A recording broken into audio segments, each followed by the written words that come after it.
ran up to the big fish and said, "Arf, arf." The big fish swam far, far away. The other sharks like Arf now. "We like Arf," they said. Do you like reading, Christopher? Yeah, because it's wonderful and I love it. And it's just that I want to read all day. How did you learn how to read, Josh? You can read, can't you? Yes. How'd you learn Because my teacher taught me how to sound things out. how? Oh, and that's how you learned how to read? Yes. Do you like reading? Yes. Why do you like reading? Because it's fun learning and reading, because reading helps you all the way through your life. Hello, I'm Phyllis Haddocks, Director of the Follow Through Project based at the University of Oregon. I'll be your trainer as you participate in intensive training on the beginning reading program from the most successful educational approach ever developed, direct instruction. DI programs are designed to be fail-safe, so if you follow them faithfully, they will empower you to teach all students, even those who are usually considered to be the hardest to teach. Soon we'll get into the hands-on training and nitty-gritty details of the reading program, but first I'm going to provide you with some background information, a little about myself and more about DI, the history, research, and philosophy. In the late 60s, I was a reading specialist who had tried every method and material to teach what we now call at-risk students. Then one spring day in 1970, I was talking with my supervisor. She said that she'd been piloting some new material that seemed to be working very well. It had been successful in some inner city somewhere or other, and when I asked her what it was and what she did with this new approach, she said, "Well, I clap my hands a lot, I snap my fingers, and pretty soon the students are reading, but I don't know why." I thought, oh boy, just another weird educational fad. At the end of summer break, I got quite a shock when I returned to school because I found that the new program was mandated for all of us reading specialists. Fortunately, we had a DI teacher trainer in the district to assist us. I started using the program, and the first thing I noticed was how long the children were able to pay attention and how much they seemed to enjoy this new approach. In a short time, the miraculous happened. Those kids were reading. Since then, I've worked as a DI teacher trainer, author, and implementer with thousands of teachers and their students, and I've never seen a student who couldn't be taught to read with direct instruction. So now I'm extremely pleased to have the opportunity to share with you that experience, training, and information.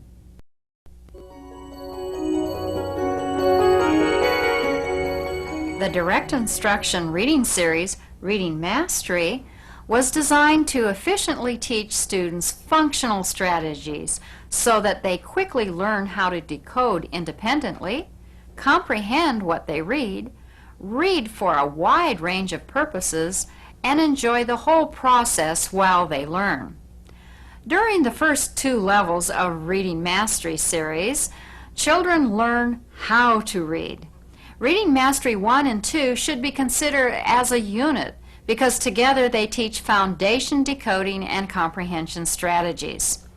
Level 1 is a unique phonics-based program using non-traditional alphabet, carefully sequenced sounds introduction, and the critical reading pre-skills that are ignored in most other beginning reading approaches. Level 2 makes a smooth transition into traditional print. These 2 programs are the 4th edition of the original DISTAR reading programs that achieved the highest student outcomes when compared to all other beginning reading approaches. 4 times over the past 25 years, these programs have been revised and updated using feedback from teachers and data on student performance. This unique field testing and revision process has resulted in progressive program improvements that have made learning even easier for children and instructional procedures more manageable for teachers. Reading Mastery 1 was designed to be used with young children who have few or no basic reading skills. The program can appropriately be used in preschool through primary level classes. There's an accelerated version of Reading Mastery 1 called Fast Cycle.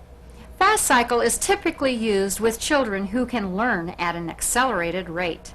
In both Reading Mastery 1 and Fast Cycle, students are taught 40 different sounds from a specially designed print. When you first see Level 1 material, this funny-looking alphabet is probably one of the most striking features you'll notice. This elaborated traditional orthography is used to facilitate learning to read and make it a simpler, faster, and more predictable process by reducing the potentially confusing discriminations beginning readers will have to make. This print allows students to say only one sound for each symbol. Only lowercase symbols are taught so the children don't have to learn two symbols for each sound. Macrons or bars over long vowels make vowel discrimination easier. When letters are silent, they are shown in smaller print. Other prompts include joined letters when they make one sound and altered symbols that make discriminations easier. For example, the B and the D, H and N, F and T, J and I. Also, the A is written as it is always seen in print. This A is easier to discriminate from B, D, P, and Q. During the beginning lessons of Level 1, in addition to sound-symbol relationship and symbol identification, students are learning other essential pre-reading skills, including sounds pronunciation and discrimination, left-to-right sequencing, and blending using auditory, visual, and kinesthetic modalities. So, with Reading 1 or Fast Cycle, children learn to read quickly by saying one sound for each symbol, blending the sounds in a left-to-right sequence, and finally saying the blended sounds at a faster rate to produce a word. By Lesson 28 of Reading Mastery 1 or Lesson 10 of Fast Cycle, students decode their first word. During remaining Level 1 lessons, sufficient practice is provided so that children gradually internalize the sounding out strategy and read by whole words. By the end of Level 1, children are reading stories, participating in following directions, comprehension games, and independently completing workbook exercises. These students have learned a strategy for reading many unfamiliar words. Their reading skills are far more powerful than if they had merely memorized the words. The result is not only a larger reading vocabulary, but greater confidence in their own ability to read independently. Reading Mastery 2 continues teaching children how to break the code using the prompted alphabet at the beginning of the program. Letter combinations such as AR and OU are presented. The transition to traditional print occurs as the prompted print is gradually faded. Macrons are removed as students learn to handle words with a final E, joined letters are unjoined, and capital letters and letter names are taught. Many irregular words are introduced. More complex comprehension and independent applications are presented. By the end of Level 2, children can decode and comprehend thousands of words.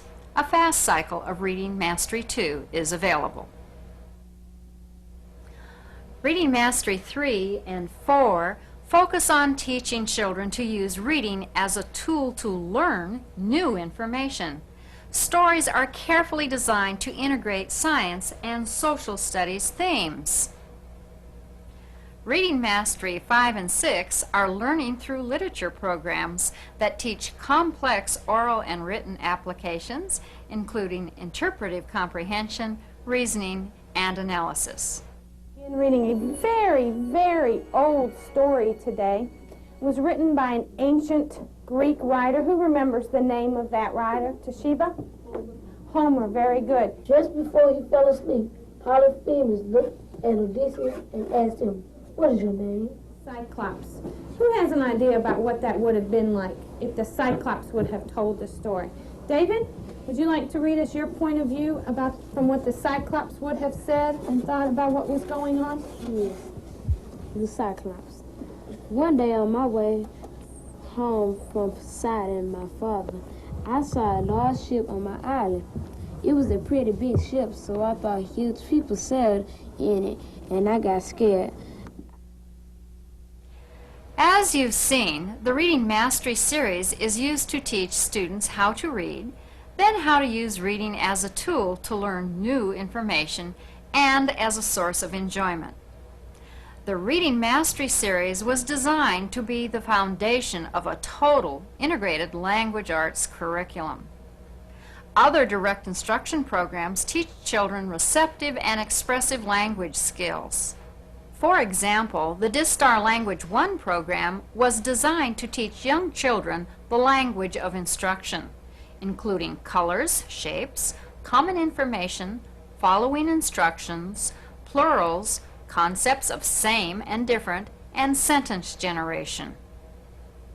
The Reasoning and Writing series was designed to teach higher order thinking skills, including story grammar, perspective, inference, and a wide range of other receptive and expressive skills.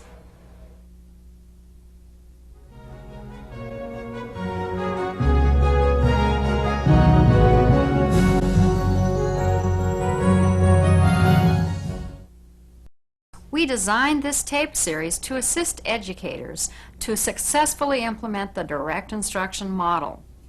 Not only will the tapes present the rationale for each type of exercise from a specific instructional program, its design, the teacher presentation, and the management strategies, the tapes will also demonstrate and provide many opportunities to practice the essential instructional techniques that teachers need to learn before working with students.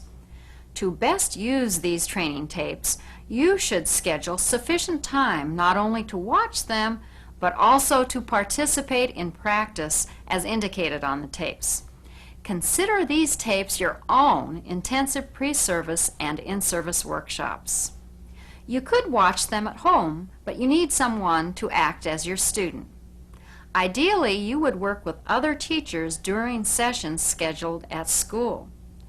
During peer practice sessions, other teachers can act as your students and also give you feedback. The first several tapes in this series provide the intensive training to teach the first level of the 6th level Direct Instruction Reading series. The following section of this tape will provide an overview of the entire reading series with emphasis on the first level.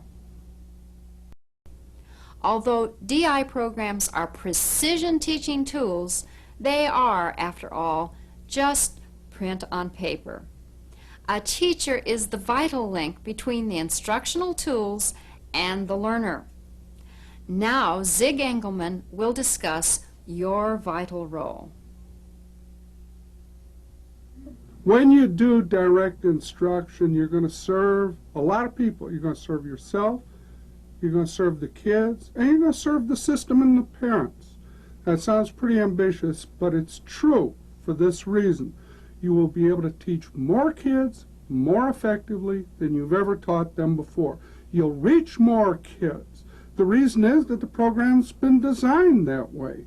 When we designed the program, we didn't start out with the idea that kids should be taught this way or that we should use particular techniques. We started out with the idea that the kids would teach us. They would make mistakes, and from their mistakes, we would learn that those are our mistakes. And we would fix up the program so that the program had the capabilities of working if you teach it according to the way it was supposed to have been taught. Now that means that you'll find a lot of conventions in this program that make it kind of unpopular in traditional or current circles. Like you will follow scripted presentations. You'll read or say exactly verbatim what the script says. And the script will cover all the activities in the program. We didn't start out with that idea. We scripted presentations because we found that the wording that the teacher uses makes a great difference in terms of how the kids are going to perform. Similarly, the use of signals to get kids to respond at the same time. We didn't start out with the idea that that was necessary.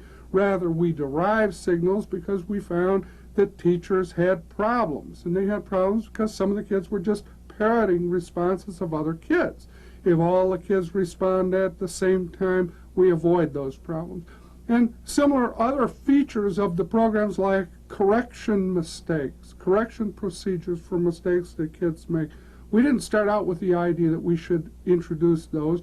Rather, we found out that because the kids made errors, we had better provide articulate correction procedures so that all the details of the program, how you position yourself with the kids, how you present the task, even the pacing that you'll use to present the material is designed to keep the kids' interest and to assure that they'll be on task and follow your signals. So that everything is designed with you in place.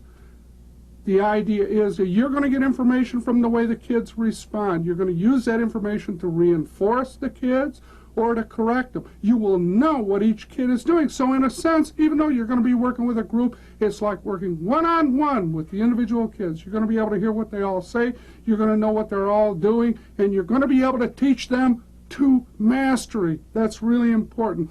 Unless kids really master the material, they're not going anywhere. If all they do is receive exposure, that's not going to help them. You build on a foundation, and the foundation are the basic skills. And what's built on those are more sophisticated skills. And what happens and how that translates into what you're going to do is every day you'll see kind of versions of the same kind of tasks. But every day they're going to be a little bit changed, a little different from the preceding one. And over time, what you'll see is that you start out with some pretty simple tasks, and now they're very complicated. And the kids are all performing at 100%. One of the reasons that happens is because the sequence is designed to make it happen. Another reason is that you're going to place kids so that they're able to perform at a good first-time correct percentage rate. They're going to be correct on most of the things you present, and they're going to be first-time correct, so that as they go through the program, they will maintain that first-time correct percentage. That means that the tasks will get a little harder and a little harder, and the kids will continue to get it right, get it right, get it right. You will reach kids you've never been able to reach before. And one of the reasons I mentioned before is because of the sequencing of the program. Look at it like this, that you have only so much time to teach kids. Now, you can do it either one-on-one, you can do it in small groups, you can do it different ways. But if your goal is to teach them as much as possible during the available time, you can improve what you're doing somewhat by motivating them more, by turning them on, by giving them a reason for doing it. You'll do that. All right? But even after you've done that, now it becomes a question of how do you teach them? How do you teach them rhyming in a way that ties in with beginning reading? How do you teach more in less time? And that's the game if you think about it. Some kids are behind. How do they get caught up? The only way that's going to be possible is if you teach more during the available time. So, we've tried to design the program so that that is possible. And actually, if you follow the programs, it is possible. Teaching more in less time means that we have designed the tasks in a way that they're going to communicate with the kids. If you present them as they're written, the kids will understand what you're saying, the kids will receive adequate practice, and they'll learn the material to mastery, and you'll be able to move on and do all those nice things about doing different tasks on subsequent lessons and kids learning more and ultimately mastering very sophisticated tasks. kids that you never believed were capable of doing that. Okay, what that means is that if the program is designed so that all of the kids can learn, it means that you're getting better information about your kids. For example, when kids fail, that tells not only about the kids, but that tells about you. That means that you have failed, that you have taught only a percentage of the kids. That's one of the things we're going to change, and that's one of the benefits for you. If all of the kids succeed, what are you going to do? You're going to learn two things. Some about yourself. You're going to learn, one, that you can teach all those kids. And more important, you're going to learn about a format, about a system, about the kind of tasks that the kids needed to learn that material. Like, let's say that you got kids who never learned to decode accurately before. They're word guessers, and they never really caught on to the game. When you learn through Reading Mastery how to change that, how to teach kids effectively, you're going to see a model of how to create learning. You're going to see how much repetition the kids need, what kind of examples they needed to bring them to mastery, how much it had to be reviewed, how much the material had to be used once they learned it, and a whole bunch of technical detail about how to teach more effectively. You'll become more of a technician. You'll learn more about teaching. Okay, that's only going to happen if you follow the program, and that's only going to happen if the program is designed so that it addresses all these technical details. It's a technical game. It's not anything that you casually go out and do. Like when we field test kids, we've made every mistake that you would make if you designed a program.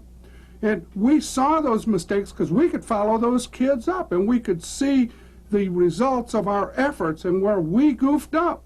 And we made all the mistakes, and we corrected them, and we corrected them in a way that we can safely say, yeah, the kids can learn this stuff. Even kids you didn't dream could do it. And that when you do it the right way, you're going to have great power. And your power will also be a great service because it'll be transmitted to those kids. And when it's transmitted to those kids, it means the school has done a wonderful thing, because it's reduced the amount of special help that's going to be needed for some kids later on. It's reduced the special services. It has accelerated the kids. It has given a future to kids that otherwise wouldn't have a very bright future. So it has served the administration, it's served the school, and it has really served the parents, because you're functioning as a surrogate who does something that nobody else in society can do. No social workers, no legal agency, no health agency. You've given kids a future. You've given them the potential to do things they otherwise could never do before. So hang in there. A lot of it's going to be counterintuitive. You're going to do stuff just the exact opposite of the way you thought it should be done. But you're going to see why you do it, and furthermore, more important, you're going to see that it darn well works. So do it. Work hard at it. Give it a full shot. Do it according to the book and learn a model of doing it the right way. I guarantee you'll be a better teacher, and you'll be able to do things you dreamed about doing when you first started teaching and may have been tarnished over the years. Good luck. If you have any questions, give me a call. We'll work it out. Thanks a lot. As Zig indicated, we provide support to DI implementers. Although follow-through was originally a research and development project, in the 90s our focus is to demonstrate at sites around the country and disseminate effective educational practices. What has made the direct instruction model of education so successful as compared with other approaches? Direct instruction is different in philosophy and design. The direct instruction model is based on a philosophy that has two main assumptions. The first is that all students can learn if they are taught appropriately, regardless of their previous learning experiences. The second is that all teachers can be successful given effective teaching materials and sufficient training and support. To put our philosophy in action, for over 25 years we have designed, revised, and expanded procedures not only for exemplary instructional programs for our preschoolers to adults, but also an entire training and implementation system that includes teachers, paraprofessionals, trainers, supervisors, administrators, parents, and other community members. Direct instruction is the most exciting system of teaching that I have ever used. When I started using it, I was a special education teacher. I had 9 special education children who were non-readers. At the end of the year, they were all reading. It was utterly amazing. Direct instruction made me an excellent teacher. I had always wanted to be an excellent teacher, but I had never been trained how to be an excellent teacher until I used this system. When I got to Wesley Elementary School, what amazed me even more was that this program not only worked with special education, low children, but also worked with average and above average children, making them gifted through the use of the program. Our goal for all teachers is that they teach all students not only specific information, but also skills and strategies needed to solve problems independently. We want students to learn how to learn, then how to apply what they have learned to a wide range of academic subjects, and ultimately to real-life situations they encounter on their own. How are direct instruction programs designed to ensure that teachers can successfully teach all students these skills and strategies? Every skill is broken into sub-skills, small component skills that are taught one by one. Each sub-skill is taught until it is fully mastered, and then each sub-skill is continuously reviewed. Then these skills are integrated into more complicated strategies. These strategies are also taught to mastery and continuously reviewed. In this way, students use increasingly more complex skills. And I had an opportunity, was standing on the sidewalk after school, and a boy walked up to me and he said, "Miss Klutz, I don't think you remember me." And I said, "Sure I do, your name is Terrence." And I had actually taught him in 2nd grade, and he was graduating with honors from high school, and then he was going on to Texas A&M. Currently, when implemented as designed, the direct instruction model continues to show positive outcomes. In fact, the approach was featured on Primetime Live. They're going over vowel sounds, they're going over combinations of vowel sounds. We're plugging them into a system that I'll guarantee at the end of the year this youngster will be reading. You find children doing special work in every classroom. These 1st graders are doing 3rd grade math, learning to multiply by 9.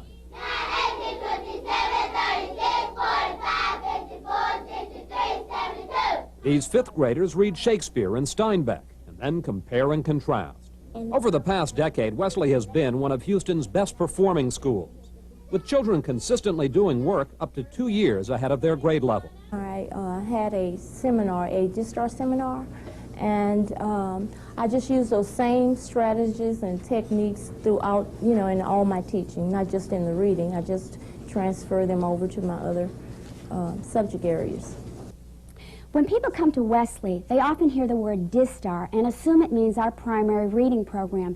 Actually, DISTAR means Direct Instruction System for Teaching Achievement and Remediation, and includes a whole array of curriculum like reading mastery 1 to 6, connecting math concepts, expressive writing, reasoning and writing, and lots of other programs that we use here very successfully at Wesley. Macbeth, Macbeth, Macbeth, beware Macduff, beware the Thane of Fife.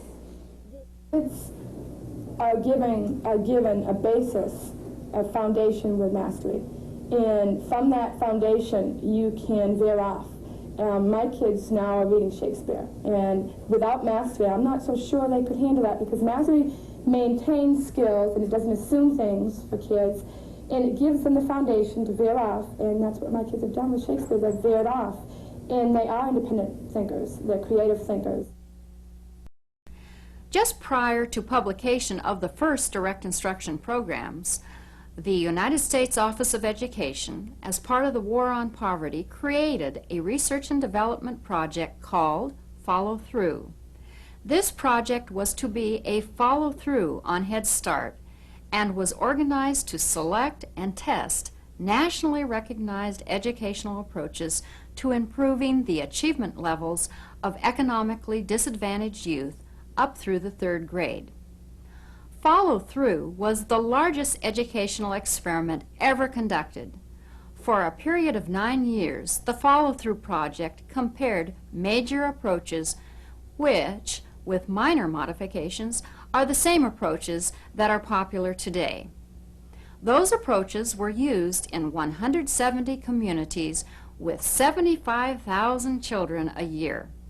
The final evaluation showed that the direct instruction model, which used the original DISTAR programs with positive reinforcement procedures, was substantially more successful than any other approach, as measured by standardized tests and parent interviews. The direct instruction model achieved the highest results in both basic and cognitive areas of math, reading, integrated language arts, and also in increased feelings of self-esteem. We fulfilled our motto, so they shall not fail. Follow-up studies revealed consistently positive outcomes for direct instruction students. At first glance, DI does appear radically different from other approaches, and it is. However, there's a logical reason behind every procedure and strategy used in DI. The direct instruction model is unique in education because before any material was published or disseminated, strategies had been field tested with many children and their teachers and had proven to be effective. In the mid-60s at the University of Illinois, Siegfried Engelmann developed the direct instruction approach. Through a grant from the Carnegie Foundation, he and his small staff undertook a project to demonstrate that with a strong intervention, it is possible to prevent public school failure, that all children can learn, even those with labels. The students in this preschool project were economically disadvantaged 4-year-olds who had older siblings already placed in special education. This low-income group is the same population as Head Start, but this project predated Head Start by several years. Children were maximally engaged in instruction during the available time, 2.5 hours a day. They received instruction in language, reading, and math, plus still had time to participate in other activities such as music, art, and PE. And at the end of the 2-year grant period, that is when the children were 6 years old, the age to start 1st grade, the results were that there was an average gain of 20 points in IQ, a measure of language, and the students were performing at the mid-2nd grade level in reading and at the 3rd grade level in math. Go by 6 3 times. 6, 12. 18. 18. Very good. 18 over. Got by 1 to over 2. 2. Okay, very good. Got by 2 times 7. 2, 4, 6, 18, 12, 14, 16, 17. 9! 9 is right. 18 over 2 equals how many wholes? 9. So 1 whole A equals 9. 1 whole A. Okay, let's. How come we don't do no factory? How come we don't do any No, factory? we won't. I'm going to wax. Why don't we do no factory? I don't think I like to do factory with you I want to because do some fractions. fractions. What do you Yeah, want to fraction actions. Fractions. Uh-oh. Well, So? I heard him. Okay, here we go. Here, I'll let you make up a little fraction story. You go into a store and you say, I want to buy a pie. And the guy said, that's right, because 1/4 pie costs 5 cents. 1/4 pie costs 5 cents. 1 over 4. P equals 5. Go. Turn it upside down by 4. Multiply by 4. Wait a minute. Multiply by 4. 4 over 1. 5 over 1. 5 over 1. Go. Top by 4. 1 times 4. 4. Top by 1. 4 times 4. 4. Top by 5. 4 top by 20 is right. 20 Top over 1. by 1. 20 over 1 equals 20. Right?